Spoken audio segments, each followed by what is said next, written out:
आपण आपल्या किचनमध्ये अगदी प्रत्येकाच्या घरात सकाळी होणारा पदार्थ म्हणजे मऊ भात, तो मी करून दाखवणार आहे. तर आता हा मी तुम्हाला लाल तांदळाचा अगदी प्युअर गावठी तांदूळ आहे, म्हणजे अगदी कोकणात पिकलेला असा तांदूळ आहे. आणि ह्या तांदळाचा मी तुम्हाला मऊ भात करून दाखवणार आहे आणि तो डायरेक्ट कुकरला करून दाखवणार आहे.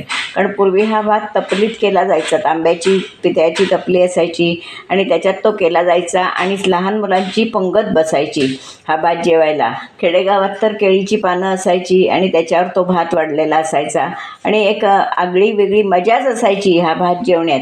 तर असा मी तुम्हाला आज भात करून दाखवणार आहे. त्याच्यासाठी आधी हे पहिल्यांदा गावठी तांदूळ आहेत, हे मी चांगले धुवून घेणार आहे.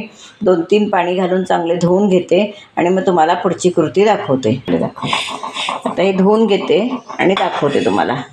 पाणी घालून धुतले, अजून एकदा परत धुते. बघा, हा जरा जाड तांदूळ आहे, त्याच्यामुळे ह्याला चांगल्या 2-4 शिट्ट्या काढायला लागतील आणि मग पुढे दाखवते मेथकूट कसं घालायचं काय ते.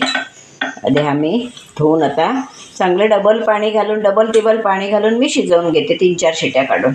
मीठ टाकणार आहे, मग त्याची चव आणखीन चांगली येते. पूर्वी भात झाल्यावर आता आपल्याला कुकरला करायचं आहे, त्याच्यामुळे मी मीठही त्याच्यात घालणार आहे. पूर्वी म्हणत मीठ टाकल्यावर शिजत नाही, पण चांगला शिजतो भात. कारण हा माझा अनुभव आहे, मी नेहमी असा करते. तर मी हा भात चांगले 4-5 शिट्ट्या काढून घेणार आहे, गुरगुरीत शिजवून घेणार आहे आणि मेथकूट वगैरे मग नंतर घालणार आहे. छान शिजलेला आहे, एकदम सुंदर असा, आणि ह्याची चव एकदम छान असते. आता आपल्याला इतका घट्ट नको असेल तर थोडं पाणी घालून पुन्हा एकदा जरा एक उकळी काढायची की आपला भात छान तयार. कारण तो घट्ट होत जातो, गावठी भात असल्यामुळे आणि लाल तांदळाचा असल्यामुळे तो घट्ट होत जातो. हा बघा, एक नंबर चव. आता याच्यात आपण तूप मेथकूट घालायचं, लोणचं असली तर आमटी घालायची, मग दाखवते तुम्हाला मी नंतर सर्व करून. असा आपला भात आता हा तयार आहे. मऊ भात तयार आहे. आता त्या मऊ भातावर आपण छान असं तूप घालायचं, लोणकळं तूप. बघा, सुंदरपैकी तूप घालायचं, भरपूर तूप.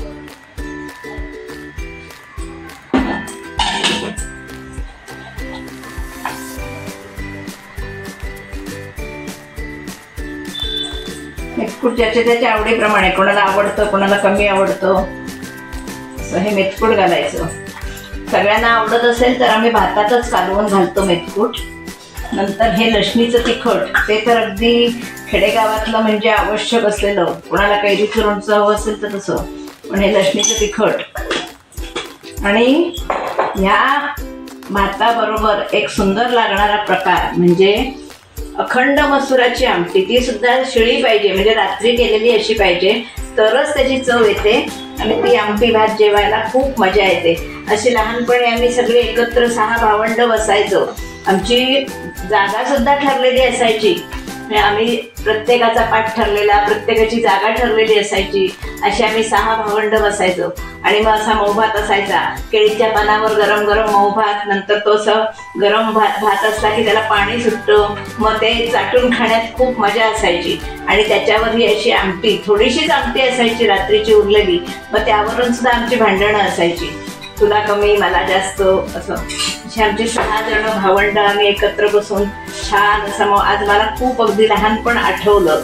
अजूनही आम्ही 6 भावंड एकत्र, म्हणजे आता जरा वयानं मोठी झाली माझी बहीण, 79 वर्षाची माझी मोठी बहीण आहे, मी आता 67 वर्षाची, 66 वर्षाची. त्याच्यामुळे तसं एकत्र जमणं फार कठीण होतं, पण जर जमलं तर तुम्हाला नक्की मी हा सगळा प्रकार दाखवू शकेन तुम्हाला. आणि खूप अगदी आम्ही असं, आत्ता मला खूप बालपणाची आठवण झाली, असं आमचं बालपण छान गेलेलं होतं. स्वतःने हा भात अत्यंत सुंदर लागतो, चवीचा आणि पौष्टिक असा हा भात. हा एकदम छान. ह्या मसुराच्या आमटीने तर त्याला खूपच चव येते. असा हा भात कोकणात या, आमच्या घरी या, मी तुम्हाला नक्की करून घालीन आणि याची मजा कोकणातच येते ही मजा.